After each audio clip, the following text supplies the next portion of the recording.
বন্ধু আমাকে একটা বড় স্কুলে ভর্তি করে দিয়েছে। স্কুল থেকে বই, ইউনিফর্ম সব দিয়েছে দেখো।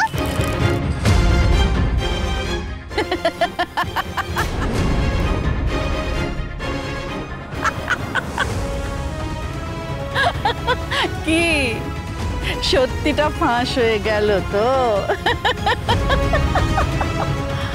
চালিয়ে যাও তোমার নাটক, তুমি চালিয়ে যাও, আমিও দেখি কতদিন তুমি চালাতে পারো।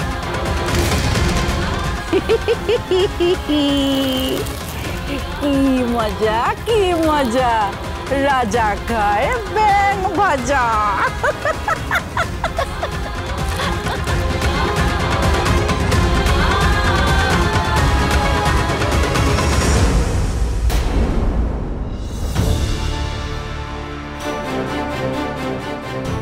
বানি আবার আমাকে ভুল বুঝবে না তো? মা, আমি টেস্টে পাস করেছি, কাল থেকেই স্কুল যাব।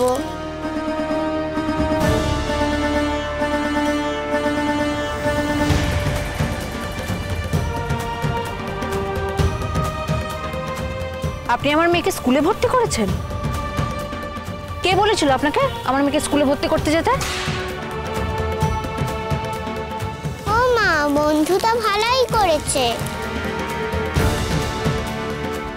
তুমি তো আমাকে ওই স্কুলেই নিয়ে গেছিলে, ভর্তি হয়নি। বন্ধু ভর্তি করে দিয়েছে। আমি যাই দিদি ভাইকে গিয়ে দেখে আসি। তুমি কিন্তু বন্ধুকে একদম বকবে না।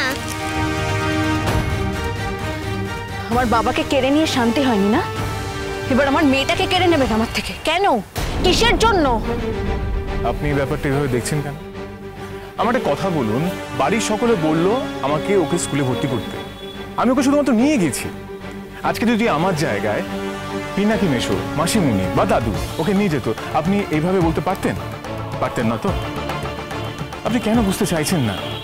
প্রিন্স একটা ভালো মেয়ে, ইন্টেলিজেন্ট মেয়ে, ওর ব্রাইট ফিউচার সামনে, ওকে তো ভালো স্কুলে ভর্তি করতে হতোই। সেটা আমি বুঝে নিতাম। আমি তো ওর মা নাকি? আপনার কি মনে হয় আমি কি চাই না যে আমার মেয়ে 5 জনের মধ্যে একজন হোক, বড় হোক, ভালো হয়ে মানুষ হোক? আপনার কি মনে হয় এগুলো আমি চাই না? কিন্তু আপনার জন্য বারবার আমাকে কেন অপমানিত হতে হবে বলুন তো? আপনি ওরা সবার কথা গুরুত্ব দিচ্ছেন কেন?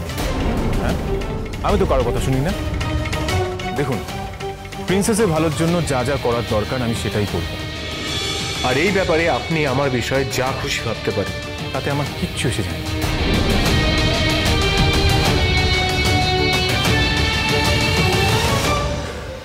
বানি, আপনি একটা কথা বোঝার চেষ্টা করুন। আপনি তো নিজে স্কুলে ওকে নিয়ে গিয়েছিলেন। প্রিন্সিপাল তো একটা অদ্ভুত কারণ দেখিয়ে ওকে ভর্তি নেয়নি। আমি আজকে স্কুলে গিয়েছিলাম, প্রিন্সিপালকে ভালোভাবে বুঝিয়ে দিয়ে এসেছি উনি যেটা করেছেন অন্যায় কাজ করেছেন। আর উনি স্বীকারও করেছেন সেটা।